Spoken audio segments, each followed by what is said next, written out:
been a while. Nice to see you. I have a hair. Hmm. Hmm.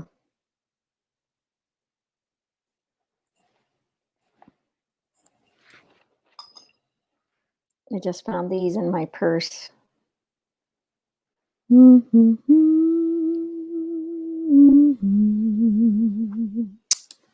I like to hold them. I like to feel them.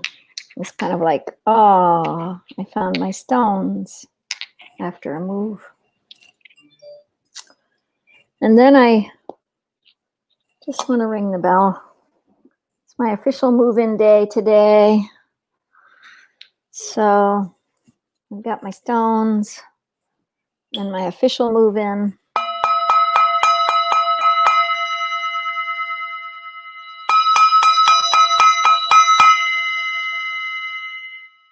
And the house is coming together. This is kind of what these beautiful round arches are in my house. Harry found his place.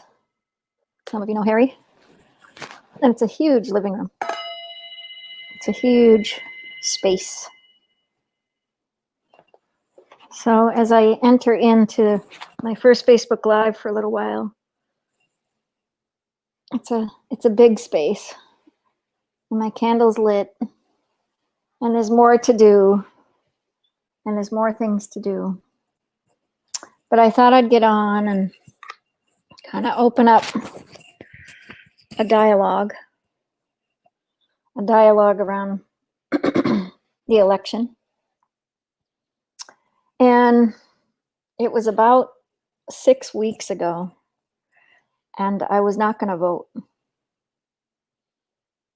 And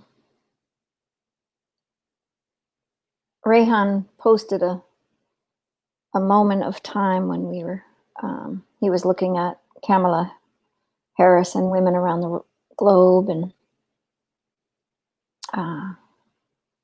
I say congratulations to Joe Biden and to Kamala Harris. As the election is still not grounded, I'm going to come from a different standpoint of my own thought and my own thinking around what does it take for us as human beings to really align with something precious as to elect. One of the reasons I didn't want to vote 6 weeks ago was the rhetoric. And the rhetoric comes from my theological moment of time as I look out at the trees and I look out at the palms and the wind is blowing here in the Berkeley Hills. And I've moved to Berkeley, a place of free speech, the place where free speech came to its forefront in our country,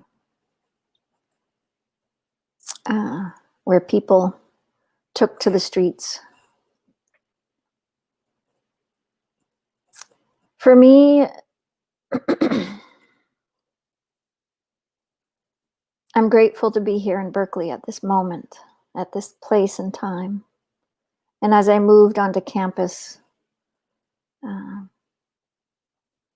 GTU, the Graduate Theological Union, Pacific School of Religion, Holy Hill, I'm on Holy Hill.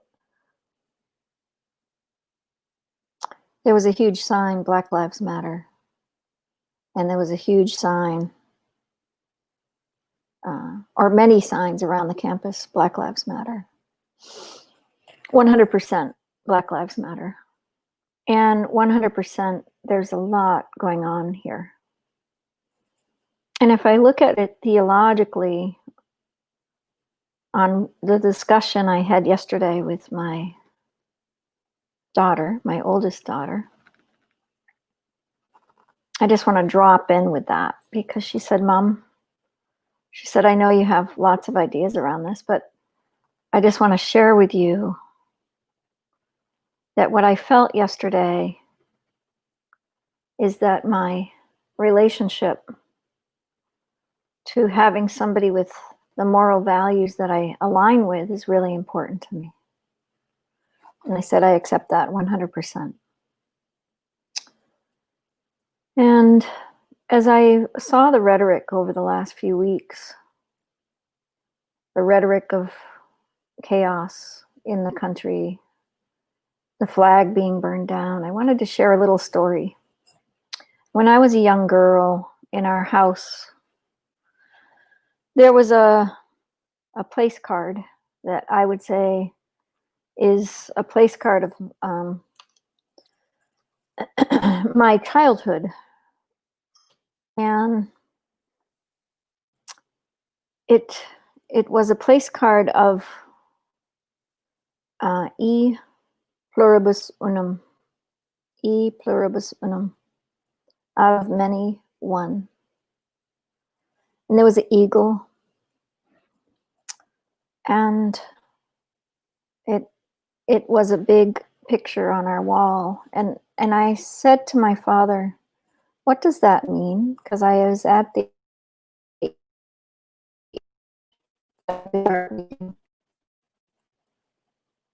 and he sat to tell me that it was our seal. The seal that was put in place in 1782. And it was Latin, and it meant out of many one. And when I look at the deep presence, I went back to that today before this Facebook Live. And I said to myself, what does it mean? And I remembered sitting there day after day, because my parents wouldn't get up and my sisters wouldn't get up, and I would get up and I'd make my peanut butter toast. I had to have peanut butter toast in the morning. And I'd sit and I'd stare at that, e pluribus unum. I don't know what that represents in my discussion, except today, out of many, one is what I believe in.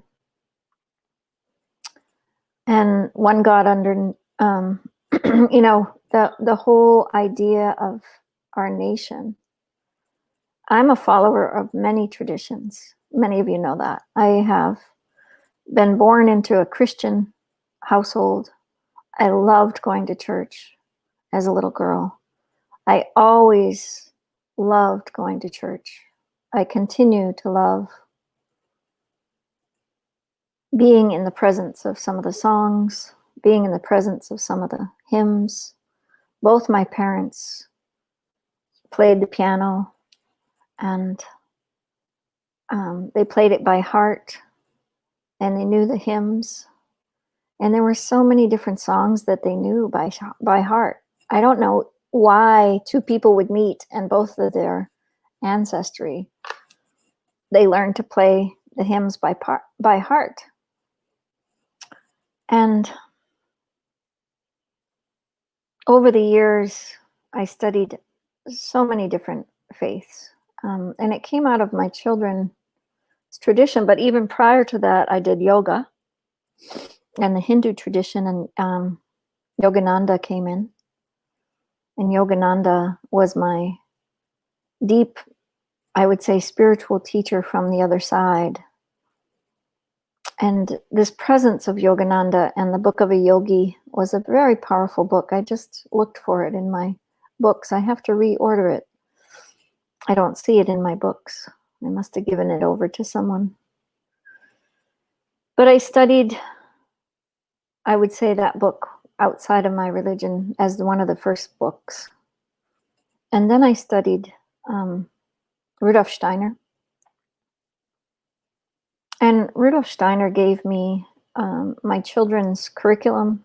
First appeared to him by going from Western model out to homeopathic.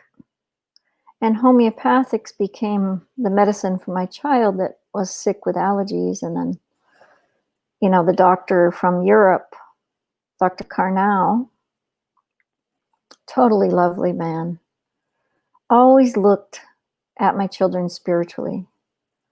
And I remember that as I looked at the last little couple days, I said I wouldn't make a decision till I went to the poll and actually made the decision. But at the election process, I was so discouraged at our democracy. I was so discouraged at the rhetoric for the last 6 weeks. I was so discouraged at the human fall of man, of nature. And the speeches are great, and they all say words, but I'm wondering how much will take us to a change that we all need all around the globe. And that's about the human heart. And that's about the human connection. And I was able to see, I started See to See Earth. It's a Facebook page, and I went over one of the early items that I had written, and that's why it precipitated me to get on and say hi to you. I lost a kid.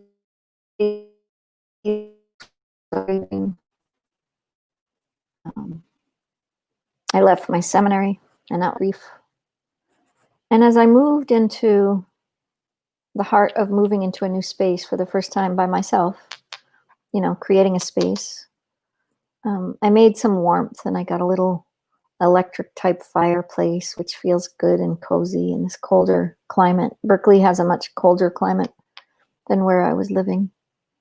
The Bay Area has many different climates, but Berkeley tends to be a little chillier than Marin. So I wanted warmth. Number one, I wanted warmth.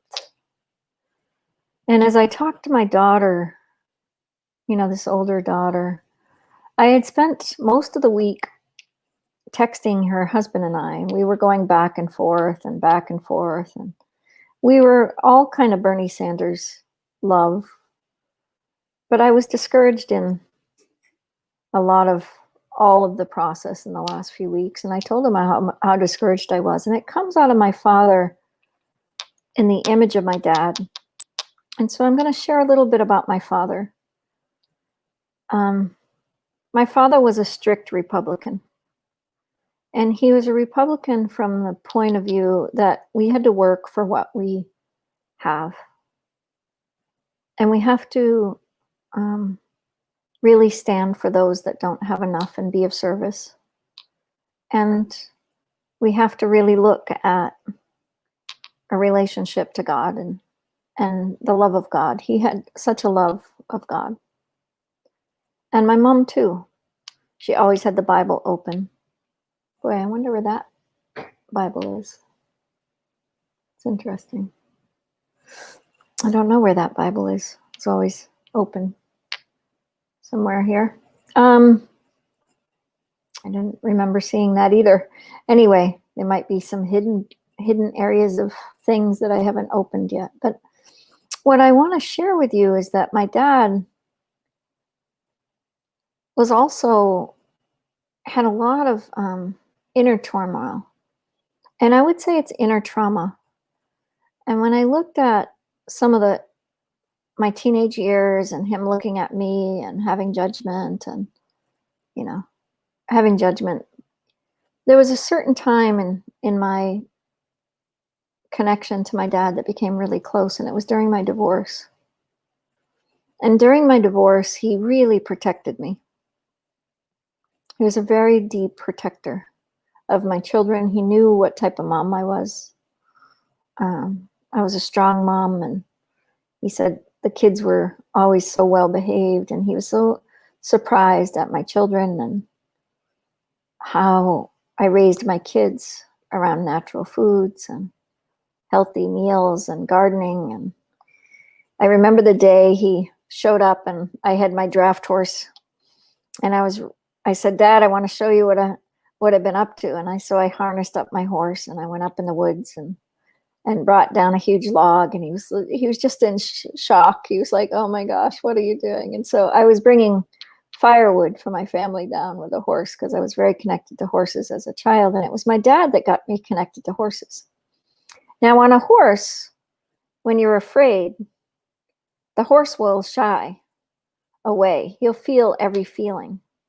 And we just went through this with the kitty of my daughter. I'm kind of going off track a little bit from the election, but I'm sharing this story out of a Republican dad and his values in this country, and his values teaching me about e pluribus unum. And his moral connection was always so powerful for me. Like, I really looked up to my dad. He knew all about the stars. He knew all about the plants. He knew all about navigation, and he was a navigator in World War II for the Air Force. And I wanted to be around him my whole childhood. I didn't want to go to school. I thought school was completely boring. And I thought school was tremendously not what I was learning prior to school. And it was just like, what is this all about? And I kind of felt that through the election. I was like, what is this all about? And I was just like, what is this? What is going on here? Why are people so completely off the radar with each other in general as a humanity? I felt really sad about this. I felt really deeply saddened over the last few weeks about the rhetoric. So that's why I wasn't going to vote. And my son-in-law had many of these discussions, and it was so great because he was willing to go back and forth and what I believed in, what I didn't believe in, and how I thought of this and how I didn't think of this. And somebody asked me a few days before, who you voting for? And I said, well, actually, I told him, and he was like, I'm really surprised. And I said, it's okay. You can be surprised, but these are my values. And I'm not going to get into who I voted for. I'm just not, because I don't want the rhetoric coming back at me. Because it's still very dear to my heart that the issue is that our humanity has gone downhill spiritually in such a deep way. And the first time I saw it was through my divorce. And when I had to go through legal systems, and I saw that the legal systems were corrupt. They were bought with money. They were bought with sickness. They were bought with lies. And this was in 1998 when I really woke up.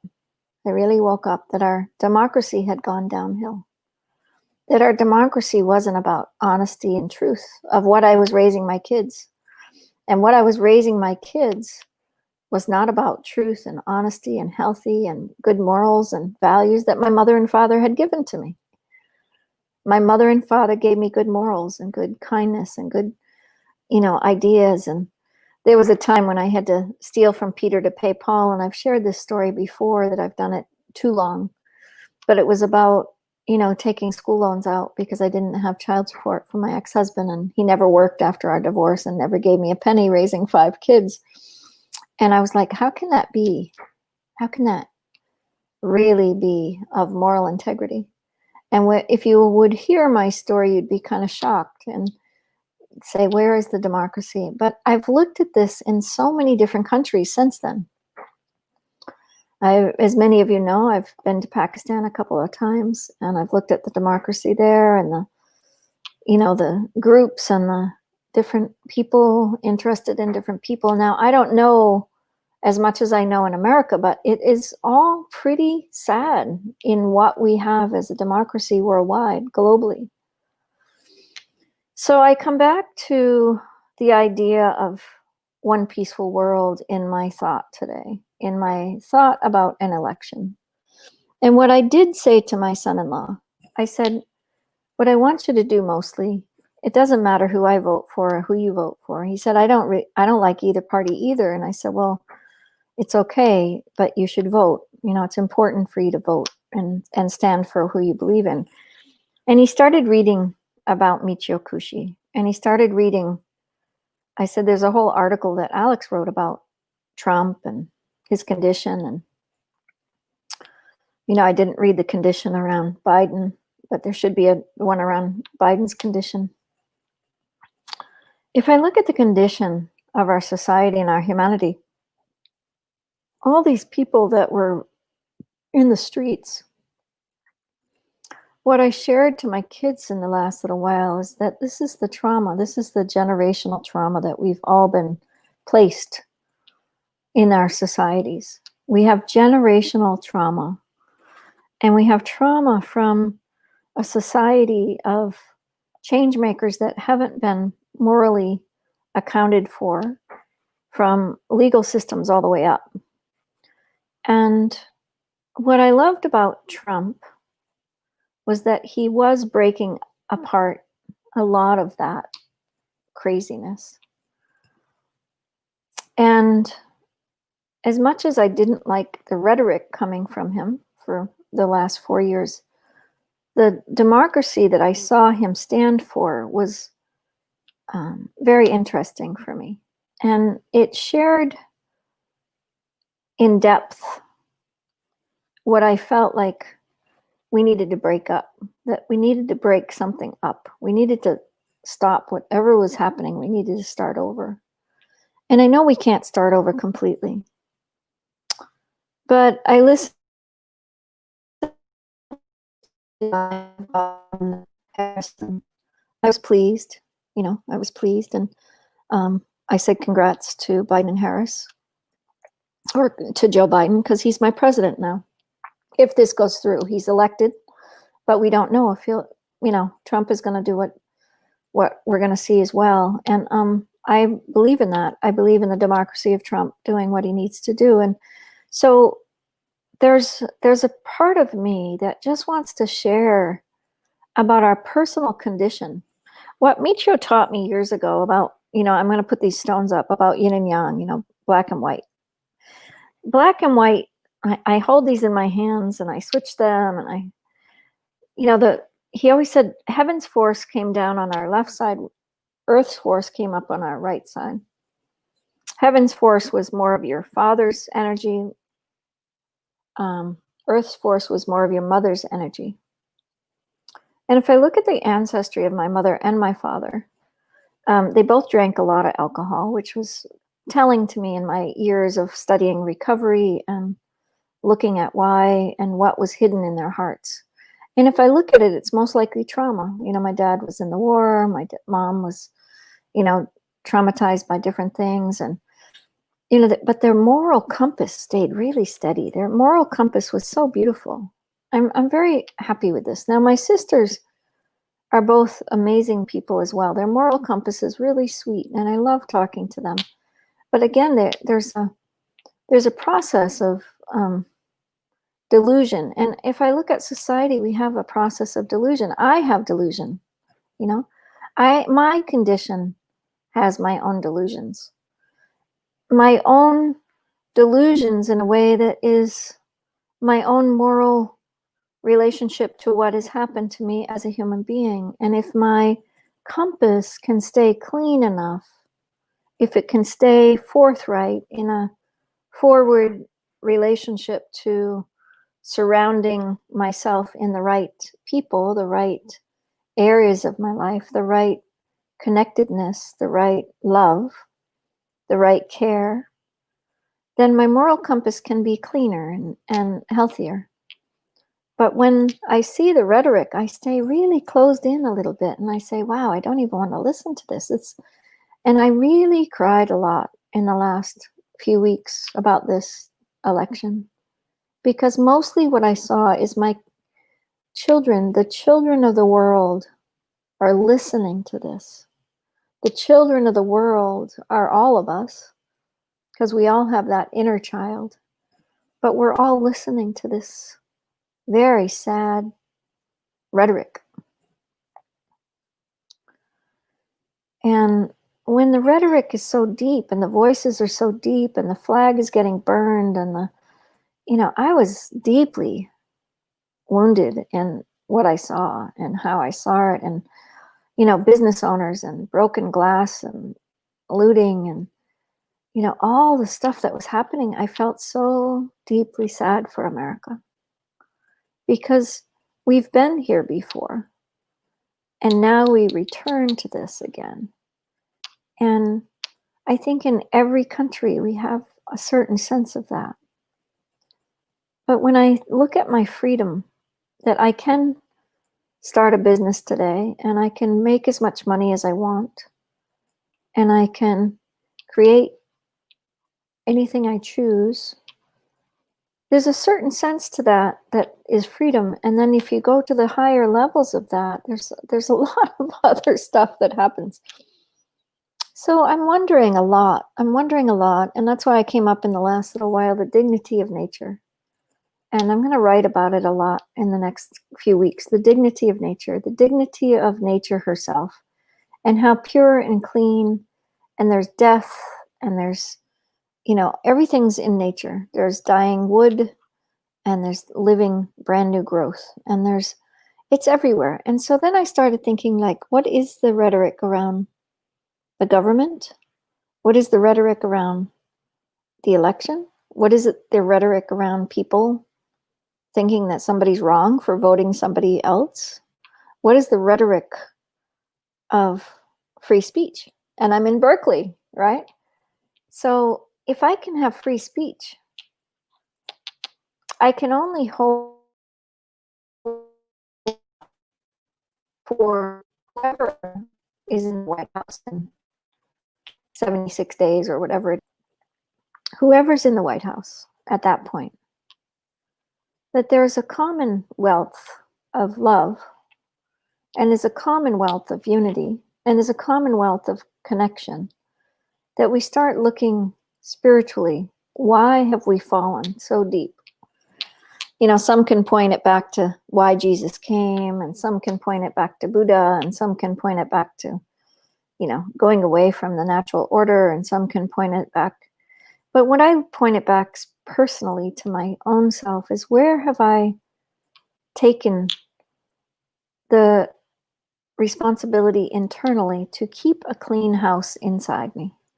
Not step on another person's side of the street, not step on somebody else's shoes, not step on somebody else's thoughts, except listen with really wholesome ears.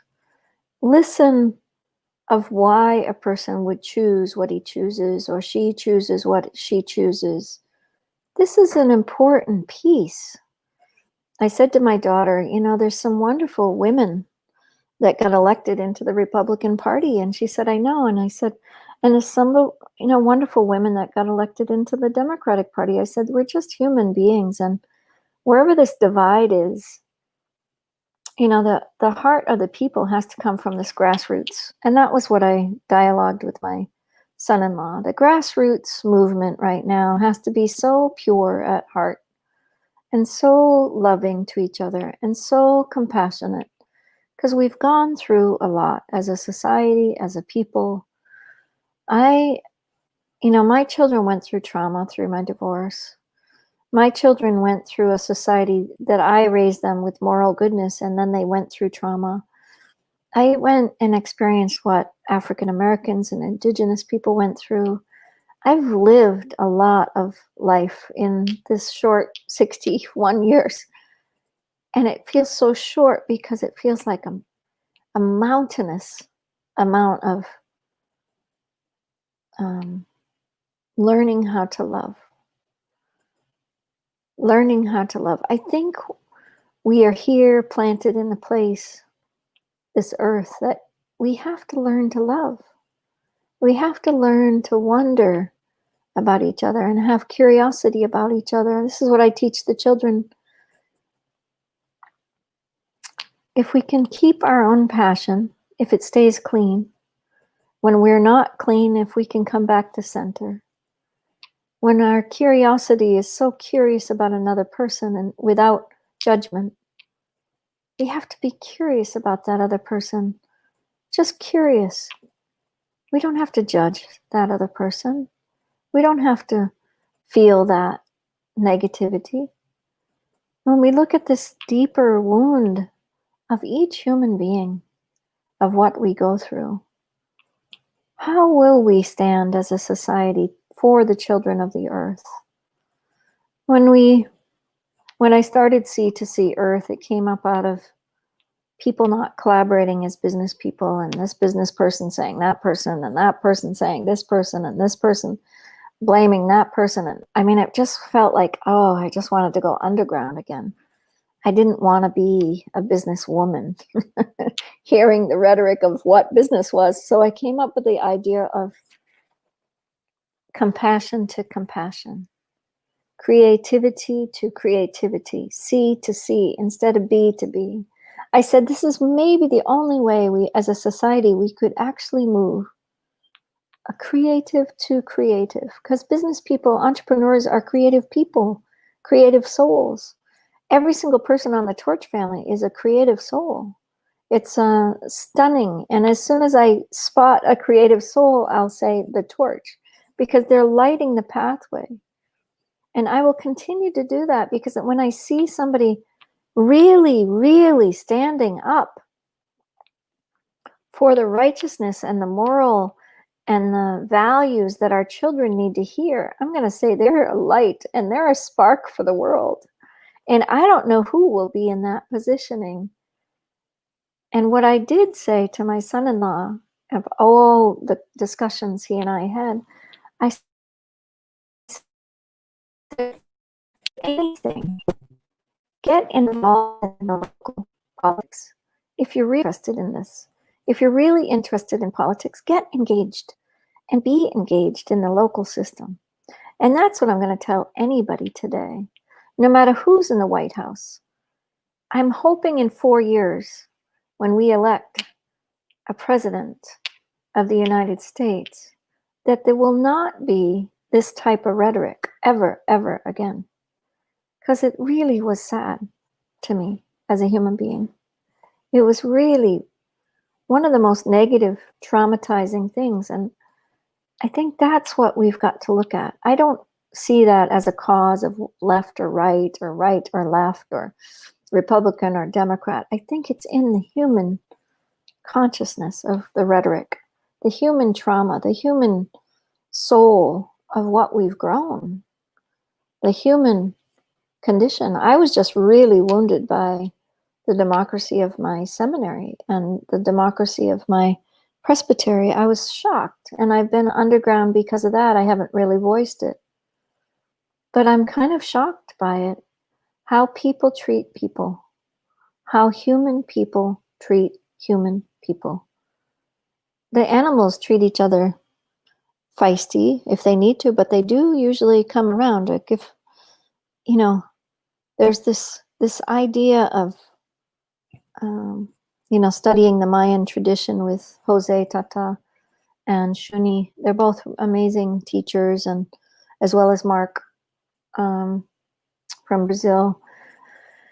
They all have been teaching me different ways of the Mayan calendar and the different ways of how to learn and open.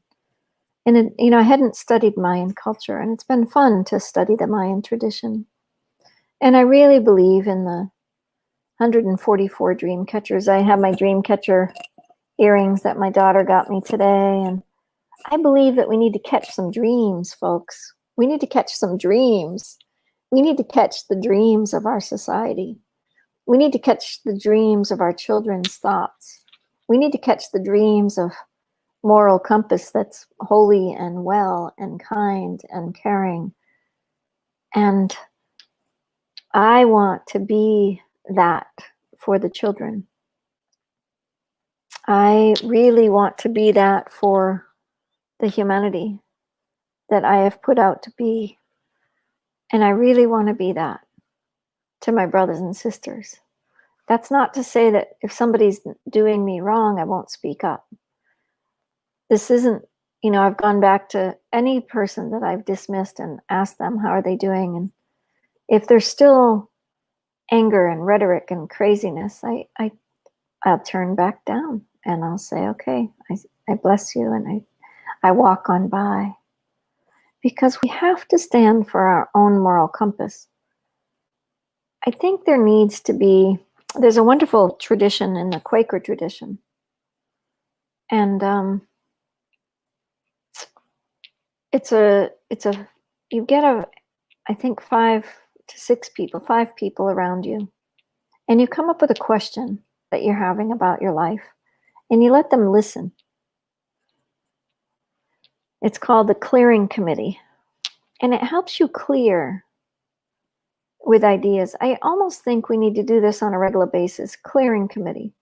I think there needs to be like a once a month clearing committee for each other, because if we can clear what's really up in our lives, maybe we can open to the possibilities. I also started the Star of Hope here when I was in Berkeley before. I did a lot of good work on the ground here. It was pretty exciting. I'm very excited to be involved with the ex-police chief. He was a Black Panther. He's living over here, and I have a couple of other people that I really want to try to track down from when I was here before. Zaytuna, the first Muslim college, is right across the street from me now, and I'm very excited about that. I'm going to start calligraphy and my spiritual practice of learning Urdu through Arabic and Aramaic, lettering, and try to study some of the ancient texts while I'm here.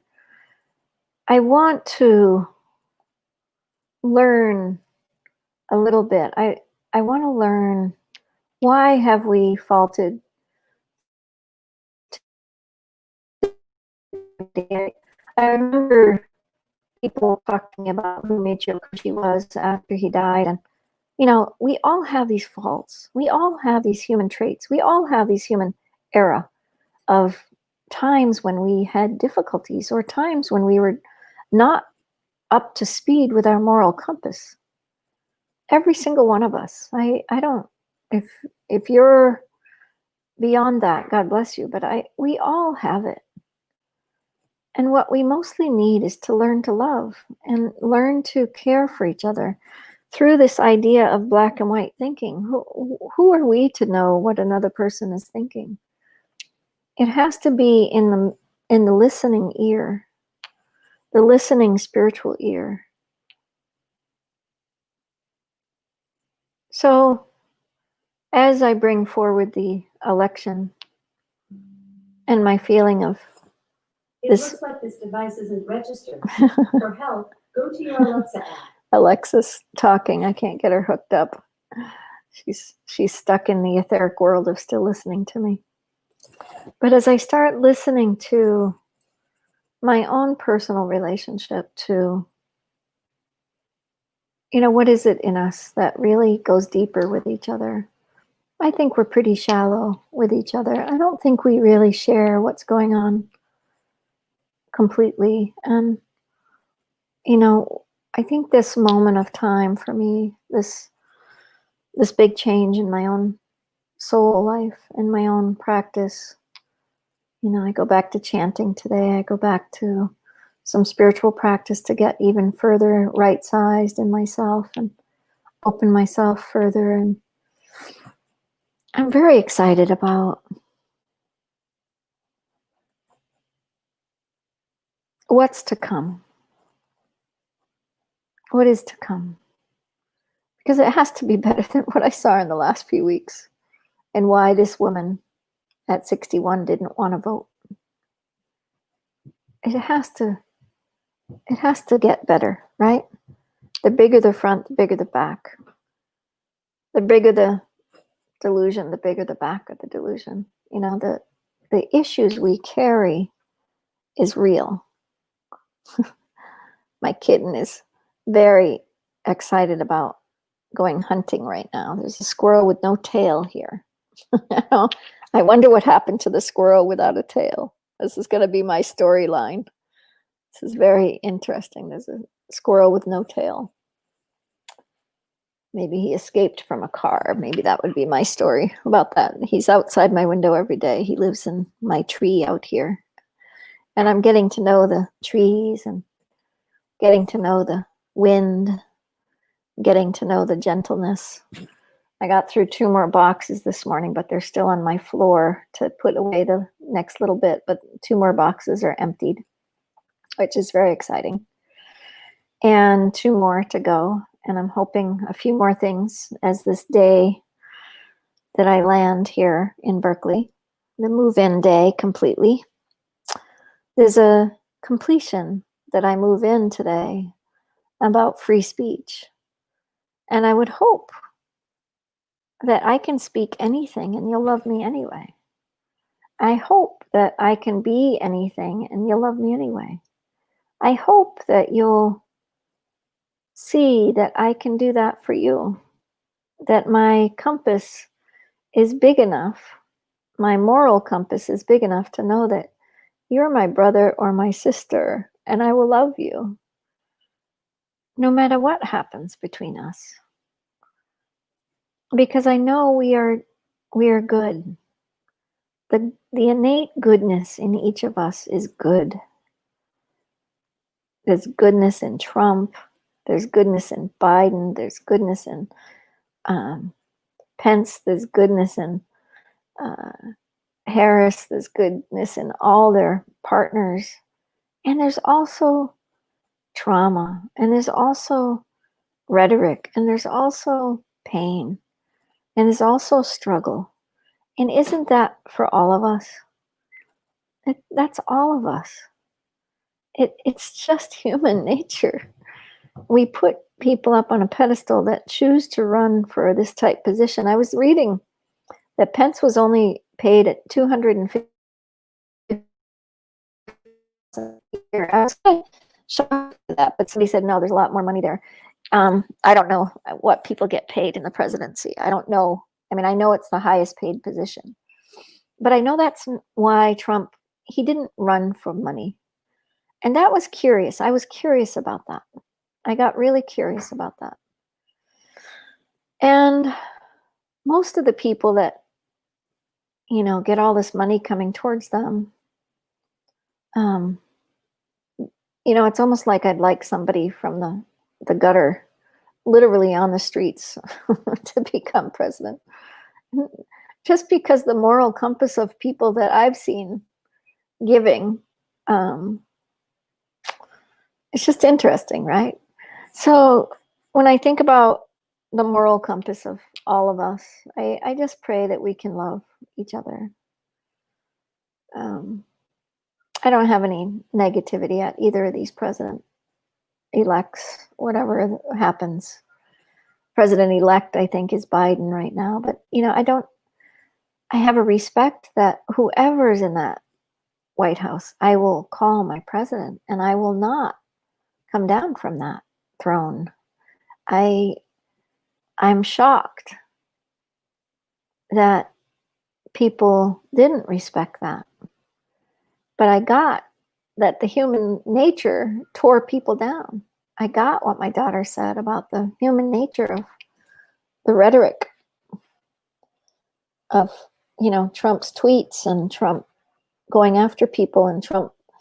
But there's parts of me that say, well, I know I know most of my friends are like that. There's things we don't say that are good. And we hide it. So at least it was public. It's very funny how we see the world. But we have to see it with bright eyes and bright joy. And I like what Biden said about hope and faith. We have to have a faith in our communities. We have to have a faith in mostly our own innate nature to be morally engulfed in a very present moment. I remember I had an ethics teacher here, and he was at the Franciscan school. And I remember this feeling like he was so unethical. And I'd come out of class and all the students were like, he didn't like you having an opposite side of you. And I said, I know that. And he gave me a C. And I worked hard in that class. It wasn't a C level, but he didn't like me. And there's going to be people like this no matter where we go. And it's when you put on your beautiful shoes and you dress yourself up and you go out to the world and you say, I'm here. When you can get past those ideas. And whoever we are as the heart strives, I'm so grateful for the Torch family because it's it's an open door. It's an open platform. It's an open ability to be who you are. And we want to look at the 4 issues of the world: peace, health, environment, and tech. That's it.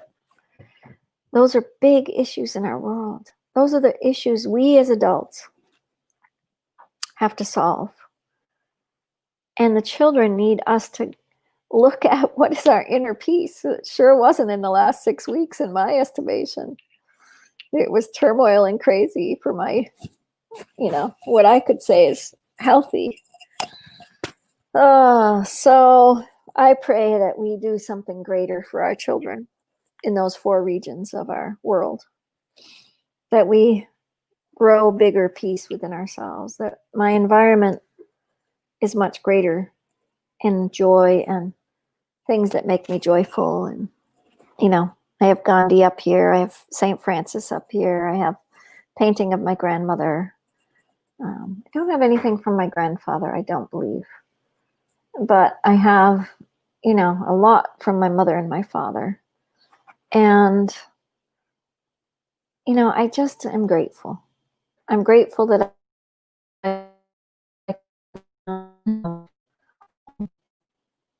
and it's just a simple abode. It's nothing fancy, but it's a home. And I can pray that every human has a home and a place to come home to. And I'll work for that when I'm here. I did before. I fed the homeless on Sunday mornings down at the People's Park. So I think next Sunday, I think I'll show up and feed the homeless. And see what I can pick up after myself of things I didn't finish here in Berkeley before, and come full circle with the Star of Hope project, which is in Oakland, and work with the ex-president, the ex-chief of police, who was a Black Panther that I worked with. I really love his presence, and I hope I can get down to St. Columba. It's an African-American church, and that I spent a lot of time in and sang on the choir as the only white woman. And it was because the choir director was so phenomenal, and he was the choir director at the Franciscan school. And I don't know where he is today, but anyway, there's a lot of joy. And right now I'm going to bundle up and put a nice coat on and go for a walk because it's cold out, and take a stroll and really pray for this world. I pray for each of us as brothers and sisters to love each other, to care for each other, and to not voice rhetoric against each other in such demonic ways. That's the demonic way, I believe, the terrible rhetoric that has been happening. And I pray that we can grow greater than we have in the next 4 years.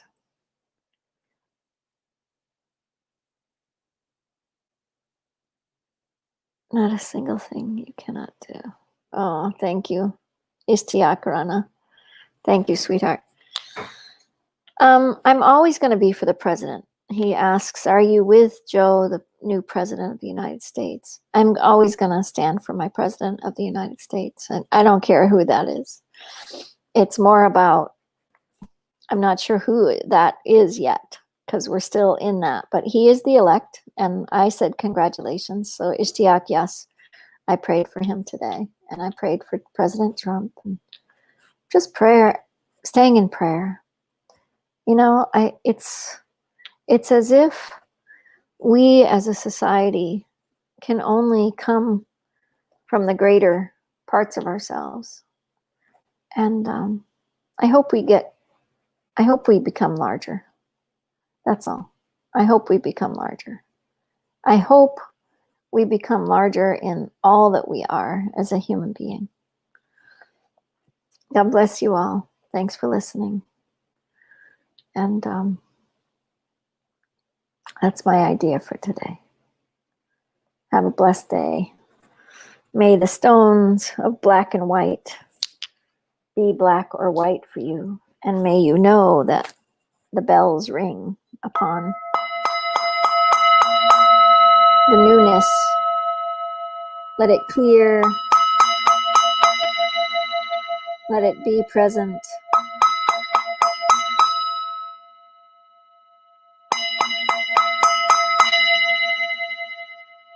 And may we find hope.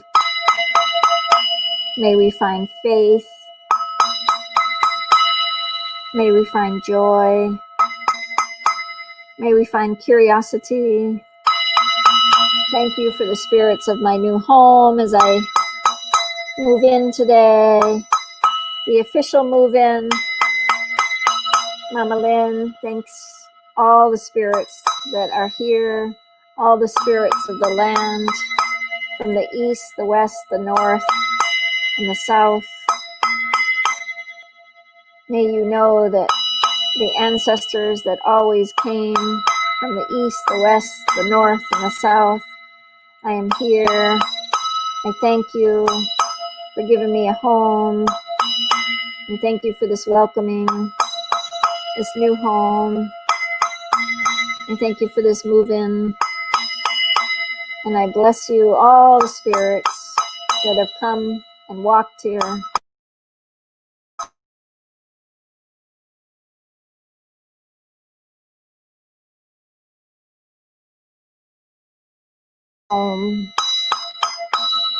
I thank you all from the east, the west, the north, and the south. May we come home to our heart. May we come home to our belly. May we come home to our emotion. May we come home to the clear, conscious love. May we know that this dignity of nature is all around us. May we love one another with pure joy, with pure innate love, kindness, care, wonder, and curiosity. Have a blessed day.